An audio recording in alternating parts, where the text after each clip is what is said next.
Assalamu alaikum, dear audience. This is Muhammad Khan Mehdi with Inside the Reality with another burning issue and the recent attack of Saudi-led coalition in Yemen, which has been very,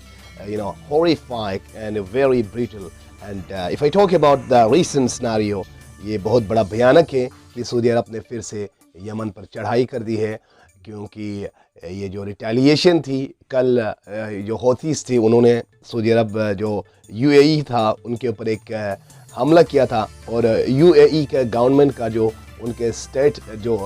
authority تھا ان کا بیان تھا کہ ان کے track میں کوئی bomb attack تھا، یا سوری اس کے کوئی اوپر ایک ایکسپلوژن تھا، مگر جو حملہ ہوتھیز نے وہاں پر کلیم کیا تھا کہ انہوں نے اٹیک کیا ہے، ٹارگٹ کیا تھا دبئی میں ابو دھابی کے ایئرپورٹ پر، اور جو مصفہ کے آئل ریفائنری تھا اس کے اوپر حملہ ہوتا، اس میں 3 بندوں کو وہاں پر مارا گیا تھا اور بہت بڑا ایکسیڈنٹ ہوا تھا۔ اگر میں آپ کو بعض جو ڈیٹیلز بتاؤں تو 2015 میں سعودی لیڈ کولیشنز نے جو یمن پر چڑھائی شروع کر دی، اپنے کولیشن کے ذریعے وہاں پر بمبارڈمنٹ شروع کر دی، تاریخ کے بھیانک بمباری وہاں پر شروع کر لی۔ یمن ایک غریب عرب ملک ہے، ان کے اوپر جب جو ریبیلین عوام کی طرف سے ایک آرمز ریوولٹ آیا ان کی حکومت منصور ہادی کی جانب، کیونکہ وہ ان کے جو ڈکٹیٹرشپ کا جو رول تھا، اس کی منارکی کا جو اس کا سوچ تھا، اور عوام پہ وہ مسلط کر رہے تھے، عوام کو مہنگائی، انفلیشن بہت زیادہ تھا، اور پاورٹی بھی بڑھ رہی تھی، اور لٹریسی ریٹ ان کا بہت کم تھا، ہیلتھ سچویشن ان کی کافی ابتر تھی۔ اس وجہ سے اس کے خلاف بغاوت آئی اور ان عوام نے اس کے خلاف مظاہرہ کیا۔ اس سعودی عربیہ کا وہ پرو سعودی عربیہ اور پرو ویسٹ وہ مائنڈ کا بندہ تھا منصور ہادی، وہ اس کو بحال کرنا چاہتے تھے۔ اس طرح سے وہاں پر بہت بڑا فتنہ ہوا اور یمن پر بہت گولے برسائے گئے، اور امریکہ، اسرائیل، جاپان، جرمنی، برطانیہ، فرانس، ان سب نے ڈیلیبریٹلی یہ جانتے ہوئے کہ وہاں پر معصوم جانوں کا ضیاع ہو رہے ہیں، انہوں نے بہت آرمز اینڈ ایمونیشن پرووائڈ کیے تاکہ مسلمان آگ و خون میں نہتے رہے، آگ و خون میں جلتے رہے، مرتے رہے، قتل ہوتے رہے، اور جو ہمارے بیسک کور ایشوز ہیں ان سے ہماری توجہ ہٹیں، اور اسرائیل تگڑا ہو جائے خطے میں، اور اسرائیل ہمیں کچا کھا جائے۔ یہی صورتحال اب ہم دیکھ رہے ہیں کہ کس طرح سے مسلمان اپنے آپ ایک دوسرے کو مارنے پہ تلے ہوئے ہیں۔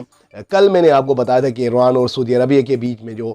ٹینشن تھی وہ تھوڑا ڈیفیوز ہونے جا رہے ہیں، ایمبیسیز کھولنے پہ اتفاق کر چکے ہیں، مگر یہ جو ڈائریکٹ دوسروں کے ایک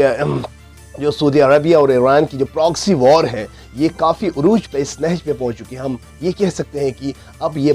بڑا مشکل نظر آ رہے ہیں کہ اس سے ریٹریو کرنا، کیونکہ گراؤنڈ ریالٹی اور ان سائڈ سٹوری کچھ اور ہے، اپیرنٹ جو باتیں ہیں وہ کچھ اور ہوتے جا رہے ہیں۔ مسلمز کو چاہیے کہ وہ اپنے جو خصوصاً جو مسلم لیڈرز ہیں، جو خصوصاً عرب مونارکس ہیں، ان کو چاہیے کہ وہ ہپوکریٹک نیچر کو چھوڑیں اور اپنے ٹرولی ایسنس پر آئیں۔ اب میں آپ کو تھوڑا سا ڈیٹیل کی طرف لے جاؤں گا کہ وہاں پر آج کے حوالے سے کیا صورتحال ہے۔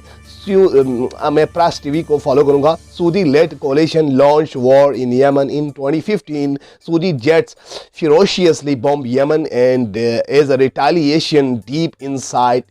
UAE. UAE پہ اس سے پہلے کبھی اتنا بھیانک حملہ نہیں ہوا تھا، مگر UAE کی ڈیلیبریٹ کوپریشن رہا ہے سعودی عربیہ کے جانب۔ ابھی جو پچھلے جو کچھ منتھ میں UAE نے تھوڑا سا اپنے آپ کو پیچھے کھینچ لیا تھا، کیونکہ اسے یہ وار جیتا ہوا نظر نہیں آ رہا ہے۔ ہوتھیز نے بڑے اسٹرانگلی ایک پاور کے ساتھ آگے گین کیا ہے، کنٹرول کیا ہے بہت سارے ایسے ایریاز کو جو سعودی کولیشن کے اتحاد کے قبضے میں تھے، اور اہم جو میجر ایئرپورٹس اور جو بندرگاہ ہیں وہ اب تک جو ہوتھیز ہیں ان کے کنٹرول میں ہے، اور وہ آئے دن سعودی عرب کے ان سائڈ سٹی وہ حملہ کر رہے ہیں۔ نجران ایئر بیس ہو، جو ایئرپورٹ ہو، اور سعودی عرب کے ریاض تک بھی انہوں نے